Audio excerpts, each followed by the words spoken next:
ଇଏ ଆମ ଛୋଟ ବେଳର ଲେସ୍। ବେଶ ବେଶ ଆମର ସେତେବେଳର ଇଏ ହଉଛି ଫ୍ରେଞ୍ଚ ଫ୍ରାଇସ୍। ୟା ଟକ୍କର ସେତେବେଳେ କୋଉ ବ୍ରାଣ୍ଡ ନଥିଲା। ୟାକୁ କେହି ବି ଟକ୍କର ଦେଇ ପାରୁନଥିଲେ। ଆଜିକାଲି ହେଲ୍ଦି, ଅନହେଲ୍ଦି, ଅଏଲି, ଇଏ ସବୁ ଦୁନିଆ ବାହାରେ ମୋ ପାଇଁ ଇଏ ହଉଛି ମୋ ପିଲା ଦିନର ଦୁନିଆ। ସେ ବହୁତ ସୁନ୍ଦର ଥିଲା। ଟଙ୍କାଟାରେ ମୁଁ ଚାରିଟା ଖାଇଛି। ଆଉ ଗୋଟେ ବଡ଼ ପ୍ୟାକେଟ୍ ମିଳୁଥିଲା, 4 ଟଙ୍କା 50ରେ 24 ଖଣ୍ଡ। ଆପଣମାନେ କେତେ ଟଙ୍କାରେ କେମିତି ଖାଇଛନ୍ତି ଟିକେ ଲେଖି ଜଣେଇବେ। ୟେଲୋ କଲର, ରେଡ୍ କଲର, ଆଉ ଗୋଟେ ଗୋଟେ ଗ୍ରୀନ୍ କଲର ବି ଆସୁଥିଲା। ସେ ଆମକୁ ବହୁତ ମଜା ଲାଗୁଥିଲା ଯେ କଲର କେମିତି ହେଇଯାଇଛି। ଆଉ ୟାକୁ ଖାଇବାର ଷ୍ଟାଇଲ ବି ଏମିତି, ଲାଜ କାହିଁ କରିବେ। ଆପଣ ବି ପୁଣି ଥରେ ସେ ପିଲାଦିନକୁ ଫେରିଯାଆନ୍ତୁ। ଆଉ ଏମିତି ଆଙ୍ଗୁଠିରେ ନଳି ଖାଆନ୍ତୁ।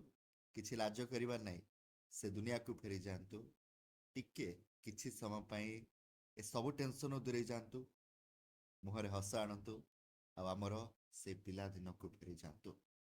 ଆଜିକାଲିର ପିଲା ବି ୟାକୁ ଖାଇବାକୁ ପସନ୍ଦ କରୁଛନ୍ତି।